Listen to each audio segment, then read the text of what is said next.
fraud like you've never seen. They have these fake ballots. They're trying to rig an election, and we can't let that happen. I hope you're all going to be poll watchers. His language has taken on an almost militaristic tone. Go into the polls and watch very carefully. Be poll watchers when you go there. Watch all the thieving and stealing and robbing they do. There's no evidence of widespread voter fraud in U.S. elections. Still, the president talks about recruiting an army of poll watchers. It's taken on such an aggressive nature in a way that we've kind of never seen before. It's very frightening to election officials. It paints poll watching with a veneer of antagonism, combat, and not in the spirit of protecting our elections. But it's more than just rhetoric. This year, the Republican Party can throw its full weight behind the president's poll-watching operations in ways we haven't seen for nearly 40 years. To understand why, let's take a trip back in time. Wherever I go, people ask me what a New Jersey vacation is like. To a governor's race in New Jersey in 1981. I ran in that election. It was a very interesting election, to say the least. This was the Democratic candidate James Florio. And here he is now. I mean, it's a long time ago. That's 40 years ago. The race was an early referendum on the Reagan administration. I like Tom Kean. Kean has endorsed Reaganomics and proposed cuts in state taxes on business. The Democratic candidate, Congressman James Florio, attacks both Reagan's and Kean's economic plans. We thought it would be an election on the merits of the issues. Revitalizing our railroads, cleaning up toxic waste, strengthening law enforcement. Turned out it was not all involving the merits. It was the closest fought election in the history of the state. But as it turns out, it wasn't a clean fight. Election day yielded some surprises to a lot of people that went to the polls, because people saw off-duty policemen with armbands that said they were members of the ballot security task force. That's the Republican group, which, according to state Democrats, intimidated some minority voters. It looked very official, and they were standing there with their guns. They obstructed voters from casting ballots, but also they obstructed access by poll workers. More than 200 task force members showed up at the polls, confronting voters in Democratic strongholds. They were in Newark, but not in Short Hills. They were in Trenton, but not Princeton.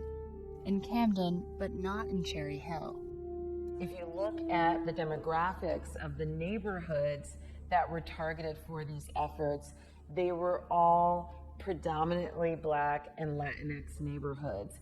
White voters were not targeted in the same way at all. So it was clear that they're not concerned about ballot integrity. They're concerned about intimidation. It was a very clever, sinister initiative. In the end, Florio lost by a razor-thin margin. 1,797 votes out of 2.3 million votes. The intimidation had an impact on the outcome of the election. It's a case of sour grapes from Democrats that don't know how to take defeat. But this wasn't just a local effort. Investigations suggested that the task force was organized and paid for by the Republican National Committee. A covert operation that was at the very least intentionally misleading and resulted in technical violations of our election laws.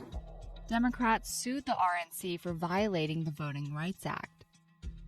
The RNC was forced to enter into a federal consent decree that would restrict them for years to come.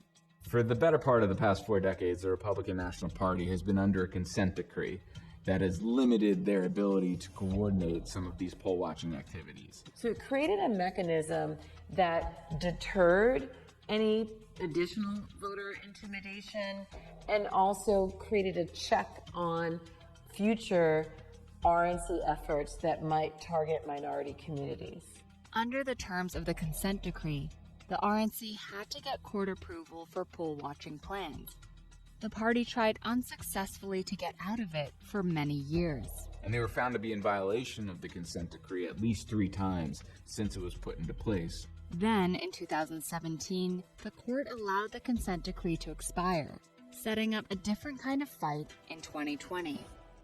This will be the first presidential election where we will see the Republican National Party operating a poll-watching operation without the consent decree hovering over their heads. Now that it has been lifted, it looks like there is going to be a more organized and a bigger poll-watching operation coming out of the Republican National Party.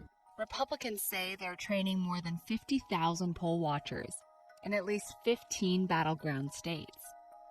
They've released a series of carefully worded training presentations for volunteers.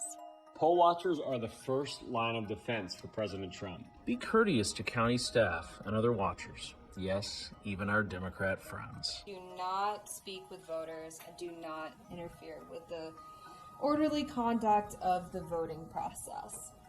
Their presence at the polls is perfectly legal, if they follow the rules. In early voting this year, there have been a few potential violations. Pennsylvania's Attorney General called out illegal surveillance of a ballot drop box in Philadelphia. And local news in Florida reported on 2 armed private security guards who posted themselves near an early voting site. 2 armed security guards showed up outside of the downtown St. Pete early voting location. Pretty much ever since the president has been calling on his supporters to watch the polls, election officials and law enforcement agencies across the country have kind of been preparing for what may be an influx of people who don't know the rules and regulations of poll watching. In a statement, the RNC said its poll watchers have received rigorous training to follow state laws and are not there to be intimidating.